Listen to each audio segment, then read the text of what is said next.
Welcome to the Get Over Yourself podcast. This is Brad Kearns. We want to strive for that metabolic flexibility. That means the ability to burn a variety of fuel sources, most particularly stored body fat for energy.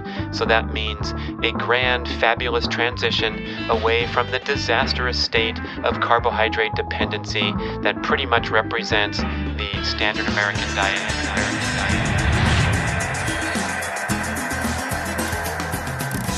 Welcome to another Breather Show. This one is about Longcuts. Get it? Instead of shortcuts. I'm so sick of hearing the word shortcuts and hacks, especially when it comes to healthy living. So it's going to be a short breather show, fast moving, but we're going to talk about some real ways to optimize your life in the areas of diet, exercise, sleeping habits, lifestyle, relationships, stress management. Okay? Putting it all together. Simple insights, no shortcuts. You know what? This show is going to simulcast on the Primal Blueprint podcast keto show that I do once a week. So if you're into the ketogenic diet, the keto movement, go over and listen to that show. And we'll get deep into the powerful health benefits of following a ketogenic diet, living a keto-friendly lifestyle. For now, first, let's talk about diet. So much controversy, so much detail, so much confusion, splitting hairs, people that are so far into the diet thing that they're obsessed with the different choices they face every day and the macronutrient profiles and analyzing and charting everything on computer. We got to take a few steps backward and just talk about eating clean, colorful, nutritious foods that are as close to their natural state as possible.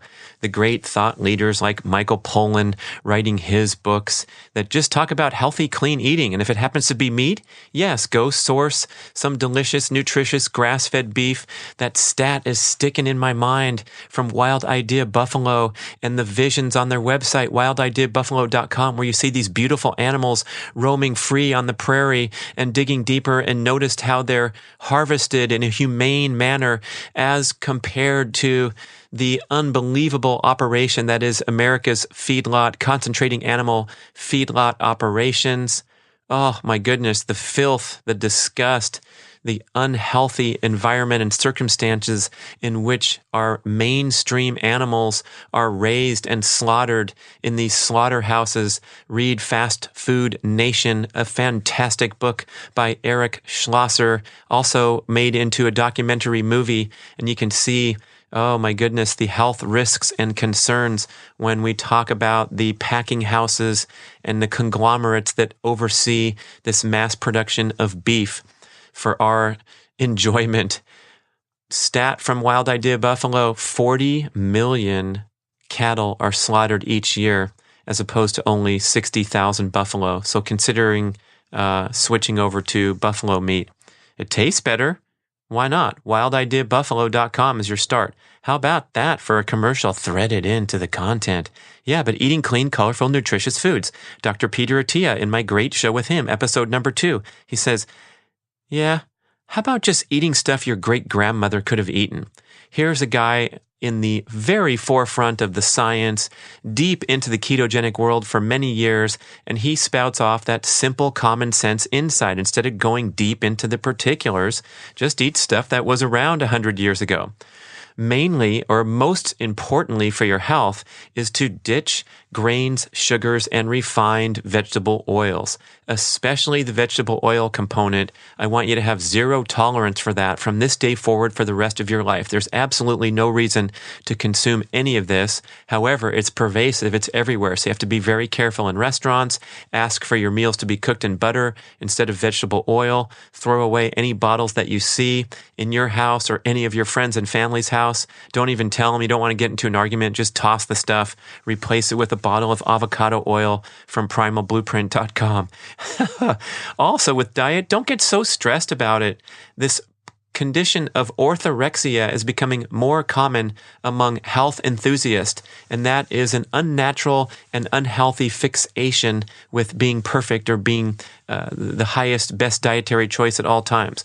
Sometimes you're going to do the best you can, and that's going to be okay as long as you have a heightened awareness for everything that you're putting into your mouth and the consequences of your choices. Next, make sure that your meal times are calm, relaxed, unhurried, a restaurant-type experience every time you sit down and enjoy food, one of the great pleasures of life. This makes a huge difference in your digestion. The quality of the food that you eat is going to be compromised if you're grabbing it and throwing it into your mouth on the run or while you're driving in traffic. So make meal times a special celebratory education. Chew each bite carefully and completely. I believe the recommendation is to chew each bite 30 times. Count yourself sometime. You'll find you might be falling a little short, like 3 to 4 or 7 if you're lucky. Yeah, chew and chew and chew. That's the initiation of the digestive process, with the salivary enzymes contributing to breaking down your food and getting it ready to be absorbed and assimilated as good nutrition by the body.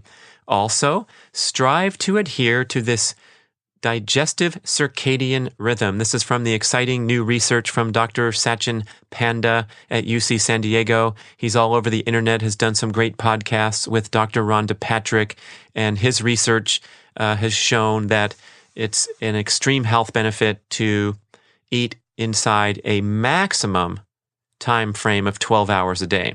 So you don't want to be eating in a larger time window than 12 hours. If you wake up and eat something at 8 a.m., finish eating by 8 p.m. At the most. Of course, the people in the primal paleo keto community are talking about compressed eating windows and intermittent fasting and extending the time from which you're not eating, because this is when the immune function and cellular repair is optimized when you're in a fasted state.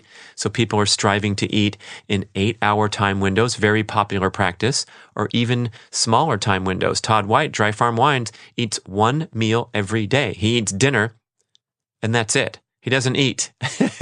So he's basically fasting for 24 hours every single day. 23, let's say, if the dinner takes a long time, which it does, because those guys go out and celebrate many nights a week. If you work for Dry Farm Wines, good stuff. My podcast with him coming soon. So 12-hour maximum digestive circadian window. We want to strive for that metabolic flexibility. That means the ability to burn a variety of fuel sources, most particularly stored body fat for energy. So that means a grand, fabulous transition away from the disastrous state of carbohydrate dependency that pretty much represents the standard American diet, the modern dietary habits in the developed world. And if you are a carb-dependent person, that means you can't function very well if you so much as skip a single meal. You are most likely doomed to a lifetime of fatigue, illness, suffering, disease, early death from type 2 diabetes, heart disease, cancer. No offense, but these are the leading killers of humans in the developed world on the planet today, and they are strongly associated with a carbohydrate dependency dietary pattern of constant excess caloric consumption, lifelong insidious weight gain, increased oxidative stress and inflammation due to the nature of the food, and the excess insulin production. It's called hyperinsulinemia, and these are the leading disease patterns of modern life. This is undisputed by medical science, and people on all sides of the fence realize that metabolic syndrome, strongly driven by excess insulin production, represents the number one health concern in modern life. How do you escape from this trap? You become metabolically flexible by developing the ability to burn stored energy, skip meals, subsist on healthy, nutritious fats as your prominent fuel source in the diet, and tone down the consumption of refined grains and sugars, which drive you into carbohydrate dependency. Okay, moving on to exercise. And it's coming about that the number one most important exercise factor is turning out to be increased general everyday movement. Thank you, Katie Bowman, visionary, promoter of nutritious movement, not a fitness freak or any of that, but just talking about the importance of everyday movement.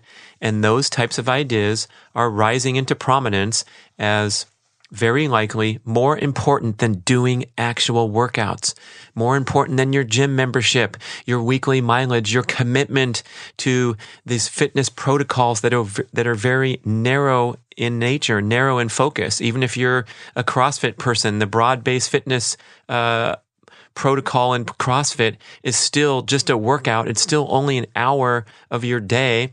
Or if you go 4 times a week, which is probably too much, we're only talking about a small sliver of your overall lifestyle experience. So finding ways to move more in all manner of everyday life, that is your number one objective for exercise, especially getting rid of periods of prolonged stillness by getting up and taking physical breaks. It could be just doing 20 deep squats in your cubicle and sitting back down if you can't get up and walk for 7 minutes around the office courtyard. But we have so much opportunity to do this, and we're getting super lazy. A lot of it's what Katie Bowman calls the lazy athlete's mentality, where because we did our hour workout, we did wake up and get on the spinner bike at 6:30 for the high energy class, so we're allowed to be a slug the rest of the day.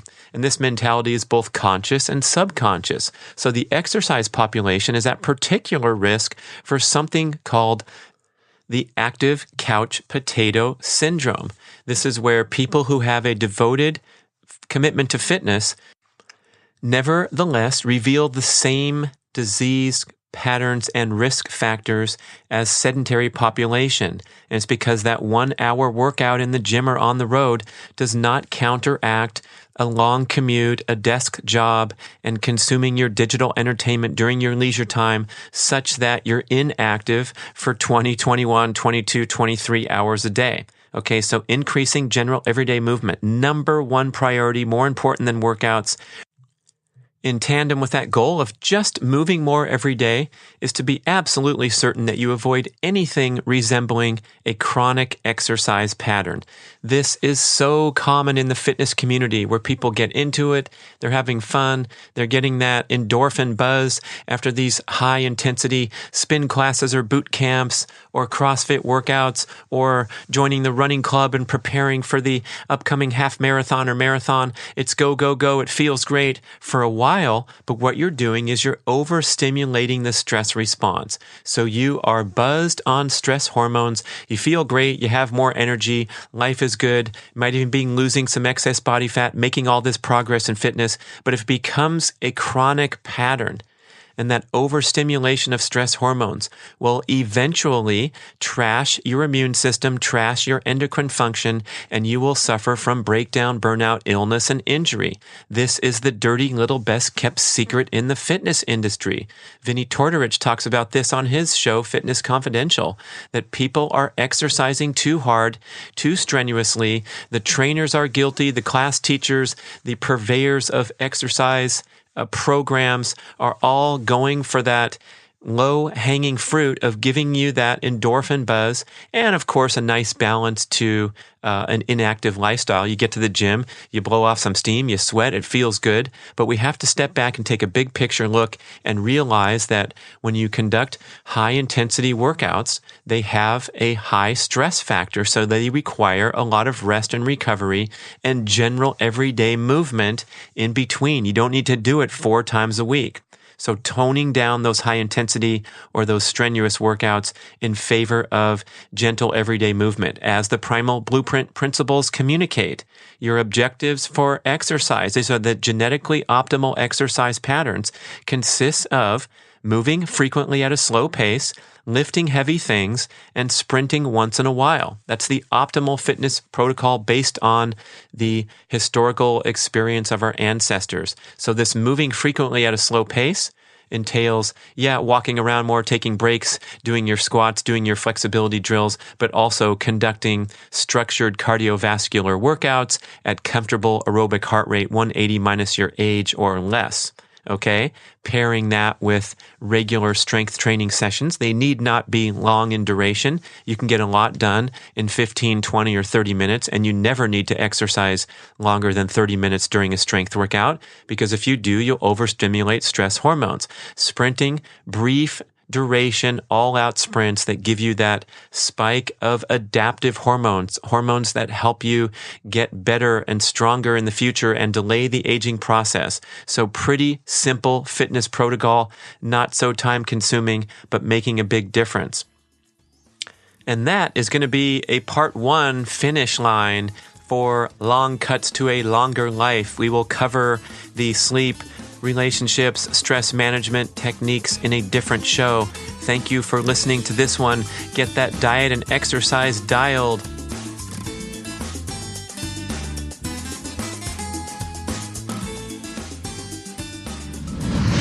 Yeah, this is a cool newsletter, how to produce a successful pod. Are you recording yet? No, don't push record yet. I want to read through this. Let me know what you think. It says, if you're going to read an advertisement, make sure it's authentic. Otherwise, you'll harm your credibility. Yeah, that makes sense. And it says, if you're asking your audience for a call to action, be sincere, thank them from the bottom of your heart, and make it short. So let's try that. Okay, yeah, hit that red button, record. Yeah, right there. Okay. Hey, this is Brad Kearns. Thank you for listening to the show. You know, this show is fairly new, so it would be a huge, massive help if you could visit iTunes for a second or wherever you consume podcasts and leave a positive review for the show. This is how shows attract more attention and get new listeners so I can brainwash them to subscribe for life with this wonderful, compelling content. Thank you so much for doing that. I know it's a big hassle, but if you do it and then you go over and email me, getoveryourselfpodcast@gmail.com, I will mail you $1. No, I won't do that, man. That would be a huge hassle. Talk about a hassle. But you know what I'll do? I'll thank you from the bottom of my heart, and I'll enter you into a drawing, put your address on there too, and I'll do like 10 grand prizes, something cool like Primal Kitchen extra virgin avocado oil to drizzle on your salads, something, I promise you. Thank you so much for leaving a review. It's time to spread the word about the Get Over Yourself podcast. And speaking of advertising, I promise you at all times, I will be talking about only stuff that's super cool, awesome, that I use and appreciate in daily life and would recommend to you or think that might help you. I know you can always push that 30-second forward button and skip the ads, but I want to do some cool stuff. I appreciate you listening if it's value to you. And please participate in the show. Send me your constructive feedback or otherwise, suggestions, comments to that wonderful, lengthy email, but unforgettable getoveryourselfpodcast@gmail.com. Thanks for listening. This is Brad Kearns. Okay, hit stop right there, and then it'll stop. Yeah.